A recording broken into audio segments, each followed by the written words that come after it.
hope you guys enjoyed that B-roll sequence because we are pretty much fighting the ocean throughout that whole sequence just to get those shots. So if you did, definitely hit that like button. It helps me out as a small YouTuber trying to grow. And if you're new here, welcome to a new era. We do filmmaking techniques to basically spur your own creativity, to inspire it. So if you're into that, by the way, just letting you know, we also do a little bit of cool dance. So if you're into that, consider subscribing because, you know, I'd love to have you. Anyways, let me show you some dynamic camera techniques to help you film awesome stuff. So some quick notes to keep in mind as you learn these dynamic techniques is one, that these shots are typically handheld. Like 99% of the time, you're not gonna be doing with them with a gimbal or whatnot. So you wanna be firm and you wanna control your breathing because you want all the stabilization that you can get. And number two is that you wanna be shooting at 60 frames per second, 120 frames per second, so you could slow it down in post and really emphasize your moments. The first technique for doing these types of dynamic movements is pretty straightforward. It's tilting. And all that is basically, I'm gonna use my phone to show you because my camera's recording.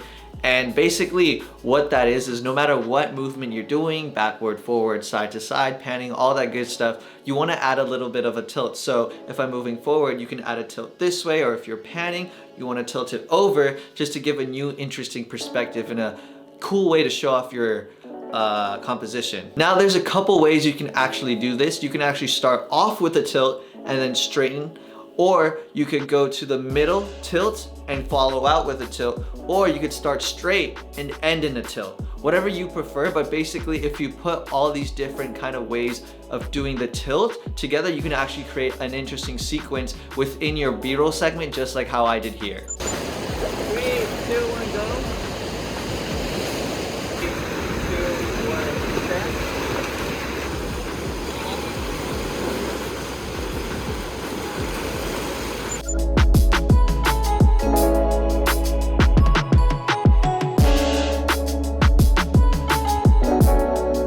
And so for all these techniques that I'm showing you, you want to make sure that your composition is on point because you're adding such a new perspective to the original shot that you don't want to give like a weird warped look to it. The second technique is going to be called tracing, and tracing is the idea of following whatever your subject's doing very closely. So I actually got the name tracing from dance because in dance, when you follow whatever is happening, that's called a trace, right?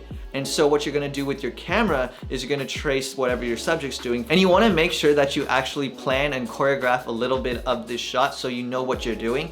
And as you saw in the B-roll sequence earlier, what I did was I actually followed and traced him opening the zipper to the camera bag, and I pulled back and I went back in to trace him grabbing his camera, and then actually pulled back again to see the camera revealed.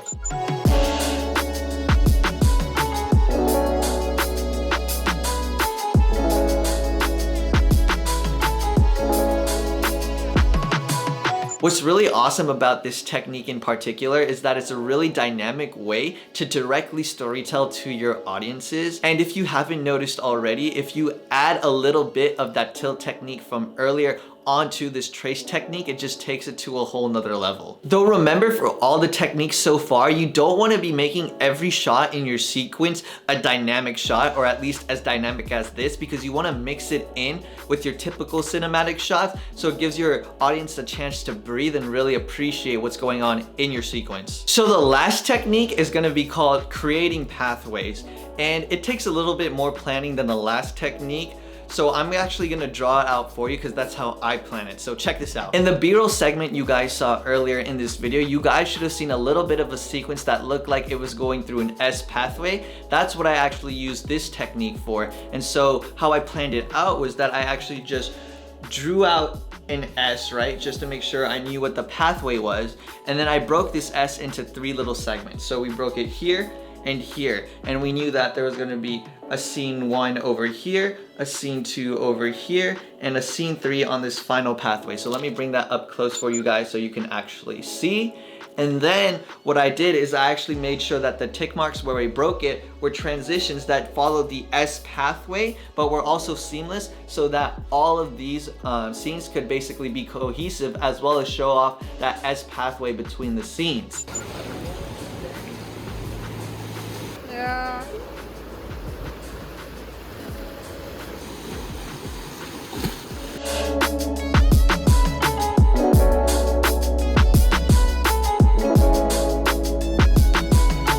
then now that you guys have seen how I planned out a sequence through this technique, you guys should understand that you could do whatever pathway that you want. You guys can do like a that was bad.